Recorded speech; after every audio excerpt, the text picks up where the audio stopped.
తెలంగాణలో పెత్తనం చేయాలని ఏపీ పెత్తందారులు ట్రై చేస్తే మాత్రం మూతిపళ్ళు రాలుతాయి అని చెప్పేసి తెలంగాణ ఉద్యమకారుల ఆకాంక్షలు సాధన రౌండ్ టేబుల్ సమావేశంలో కవిత గారు కొన్ని కీలక వ్యాఖ్యలు కూడా చేశారు. మీకు అందరికీ కూడా తెలిసిందే, ప్రొఫెసర్ నాగేశ్వరరావు గారి మీద, అదేవిధంగా సీనియర్ జర్నలిస్ట్ యాదగిరి గారి మీద పవన్ కళ్యాణ్ అభిమానులు కావచ్చు, లేదా జనసేన పార్టీకి నాయకులు కావచ్చు, ఏ విధంగా మాట్లాడారో మీరు అందరూ కూడా చూశారు. అక్కడ వాళ్ళ ఏజెంట్ ఉండడంతోనే ఆంధ్ర పోలీసులు మన మేధావుల ఇళ్లకు వస్తున్నారు, ఇట్లా చేస్తే ఊరుకునే ప్రసక్తే లేదు, తాము అనుకున్నది ఖచ్చితంగా చేసి తీరుతాం, రాజకీయంగా దమ్ముంటే ఎదుర్కోవాలే తప్ప ఇలా మా నాయకుల్ని మా ఉద్యమకారుల్ని బెదిరిస్తే బెదిరిపోవడానికి ఇక్కడ ఎవరు కూడా లేదు.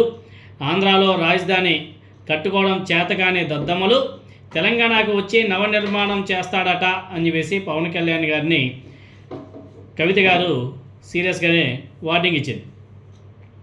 తమ పని తాము చేసుకుంటున్నాం, తమ నిర్మాణం తామే చేసుకుంటాం, రాష్ట్రం విడిపోయిందే తప్ప ప్రజలు విడిపోలేదు, ప్రజల మధ్య సిచ్చు పెట్టొద్దు పవన్ కళ్యాణ్, సిచ్చు పెడితే మాట్లాడేందుకు తమ పార్టీ ఉంది, తమ పార్టీ జెండా రాకముందు తెలంగాణలో ఒక లెక్క, ఇప్పుడు లెక్క వేరు అని చెప్పేసి ఆమె చాలా సీరియస్గానే వార్నింగ్ ఇచ్చింది.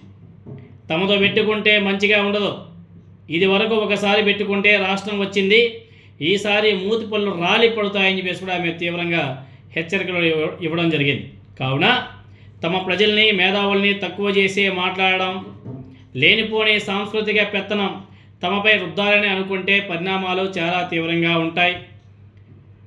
అంతేకాదు, ఆంధ్రాలో రాజధాని కట్టుకోవడం చేతగాక అక్కడి రాజకీయ పంచాయతీని తీసుకువచ్చి తమ మీద రుద్దుతున్నారు. ముందు మీ రాజకీయం ఏమైనా ఉంటే ఆంధ్రాలో చూసుకోండి, అన్నిటికన్నా ముందు ఫస్ట్ మీరు రాజధాని కట్టుకోండి అని చెప్పేసి డిప్యూటీ చీఫ్ మినిస్టర్ పవన్ కళ్యాణ్కి కవిత గారు హితవు పలికింది. జీహెచ్ఎంసీ ఎన్నికల్లో పోటీ చేసే విషయం మీద మళ్ళీ ఆలోచిస్తున్నారు వీళ్ళంతా కూడా. ఇక్కడ సెటిల్ అయిన ఆంధ్ర బిడ్డలు తమ వాళ్ళే అని చెప్పేసి కూడా ఆమె మాట్లాడింది. సో గత 12 ఏళ్ళుగా వాళ్ళని కడుపులో పెట్టుకునే కాపాడుకున్నాం కాబట్టి ఇంకా ఎన్ని సంవత్సరాలైనా కాపాడుకుంటాం, తెలంగాణ ప్రజలు ఎవరిని ఇబ్బంది పెట్టరు, రాజకీయంగా పెత్తనం చేస్తాం, సచివాలయంలో వేలు పెడతామంటే మాత్రం, మీ నీళ్లు దోచుకుంటామంటే మాత్రం ఊరుకునే ప్రసక్తే లేదు అని చెప్పేసి కూడా చాలా సీరియస్గానే ఆమె మాట్లాడడం జరిగింది. అంతేకాదు, ఇంకా చాలా మాట్లాడింది ఆమె.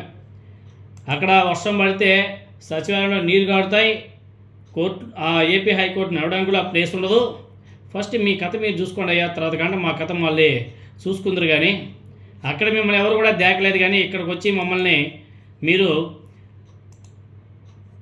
కొన్ని మత కుల ఆధారంగా రాజకీయాలు చేస్తాం, ఏదో చింపేస్తాం, పొడి చేస్తామంటే మాత్రం పరిణామాలు చాలా తీవ్రంగా ఉంటాయి అని చెప్పేసి ఆమె చాలా సీరియస్గానే వార్నింగ్ ఇచ్చింది.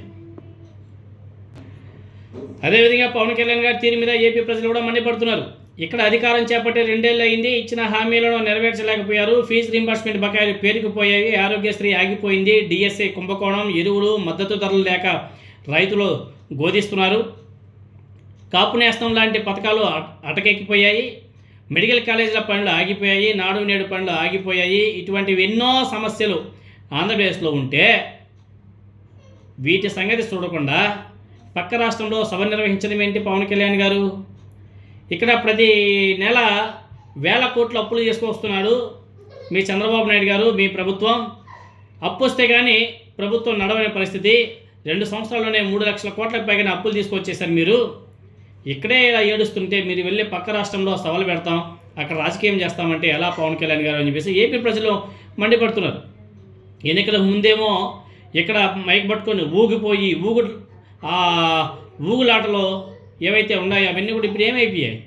ఎన్నికల ముందు మాత్రం గీకరించాడు కదా. ఈ రాష్ట్రంలో ప్రజలు ఓటు వేసి గెలిపిస్తే ఈ రాష్ట్ర ప్రజల సమస్యను గాలికి వదిలేసి పక్క రాష్ట్రాల్లో సభలు ఎందుకు నిర్వహించడం?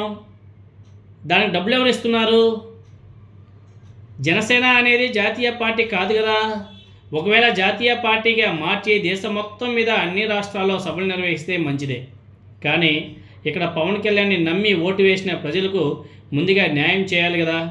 ఇక్కడ న్యాయం చేయకపోగా పక్క రాష్ట్రంలోకి వెళ్ళి రాజకీయాలు చేస్తారంటాడేంటి? ఏపీలో చాలామంది పవన్ కళ్యాణ్ గారి తీరు మీద సొంత సామాజిక వర్గం నేతలే మండిపడుతున్నారు. కాబట్టి పవన్ కళ్యాణ్ గారు ఏందో, ఆయన రాజకీయం ఏందో, ఆయన మేబీ అండ్ అదంతా కూడా వెనక నుంచి బీజేపీ నెట్టుతుంది అనేసి నాకు అనిపిస్తూ ఉంది. మీకు కూడా అలా అనిపిస్తే కామెంట్ చేయండి.